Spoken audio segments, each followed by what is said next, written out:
Well, it's that time of year again. Here's how I manage to stay fit and healthy without ever doing any exercising. At least 3 times a year. I got 4.5 tons of fertiliser here in 40 kilo bags. I've got to lift into the fertiliser spreader. So yeah, that's my workout for the year.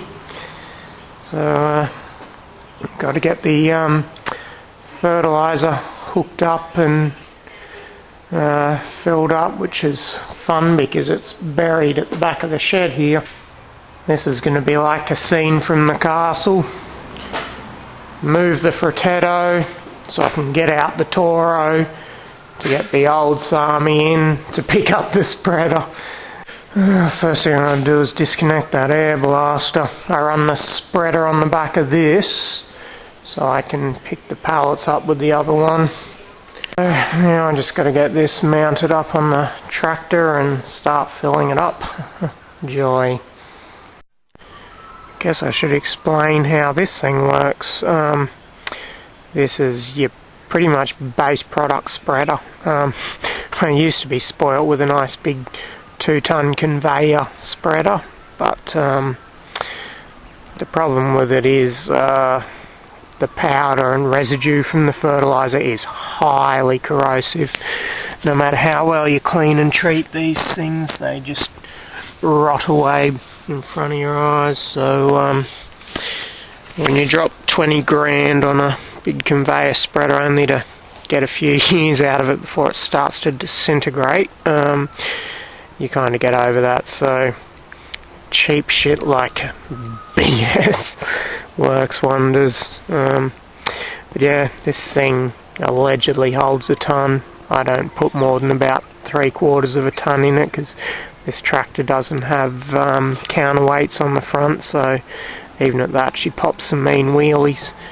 The New Holland actually is good for it because the front axle's right at the front with the super steer, but that tractor doesn't have ground speed PTO, whereas this one does. So how they work, PTO driven, the conveyor ones work off ground speed of the wheels on the spreader, but these ones are ground speed. For each time the tractor wheel turns, it turns the PTO shaft, and what that does is through a fancy gearbox thing, it just waves that backwards and forwards, and just the inertia throws the fertiliser to the left and the right down the drip lines, and also operates that agitator there.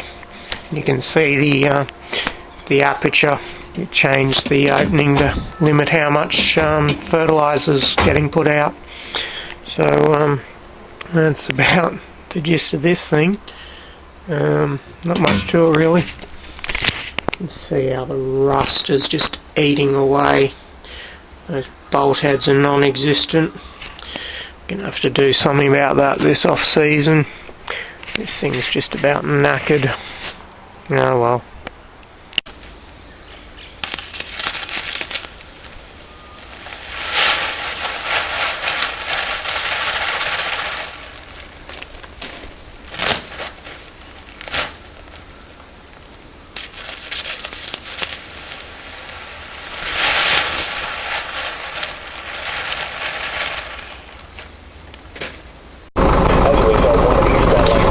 Here's the easy part.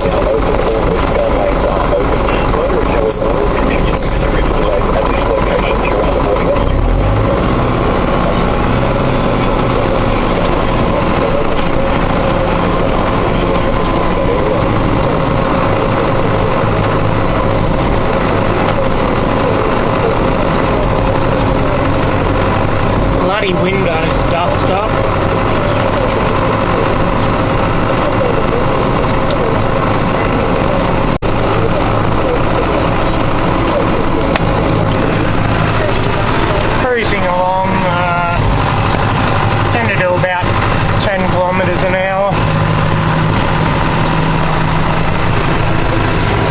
This farm is nice and flat, not too bumpy, but this is really a good time to be doing it actually, because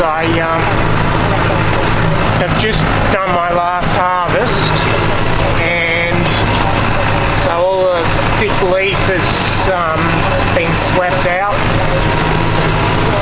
Lots of weeds, but because it's going on to nice clean dirt, or reasonably clean where the weeds aren't, the fertiliser can wash in really well.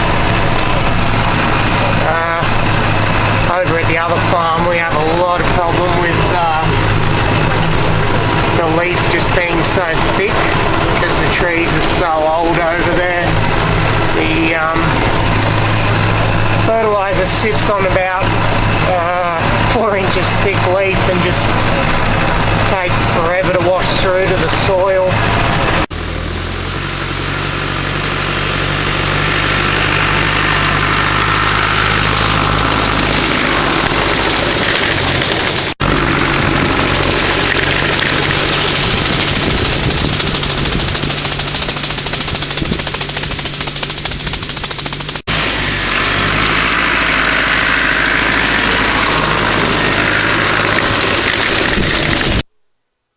There's my bloody dozy koala, Clancy, up there. It's funny how they can just balance on a branch and sleep through all this wind. And he's sitting up there watching me work. 1.5 ton down. Got through 1 pallet in that half ton. And 3 more ton to go.